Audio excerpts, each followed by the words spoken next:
אז מה קורה חברים? היום אני הולך ללמד אתכם לעשות שכיבת צמיחה בשלוש שלבים פשוטים. אגב, זה הערוץ של המגניבים המחזיקים האלופים, אז בבקשה תירשמו אם אתם גם רוצים להיות אלופים. אוקיי, אז אנחנו מתחילים ככה. שוכבים על הרצפה, אוקיי? רואים שאתם נשוכב על הרצפה? כן. טוב. עולים. לא, למעלה.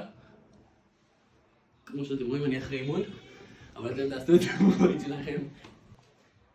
אגב, שכחתי בסרטון הקודם להגיד, יש כמה דגשים חשובים. צריך לשמור שהדו תלת ריבועי, הוא צריך להיות בזווית של כ-90 מעלות מכף היד שלכם.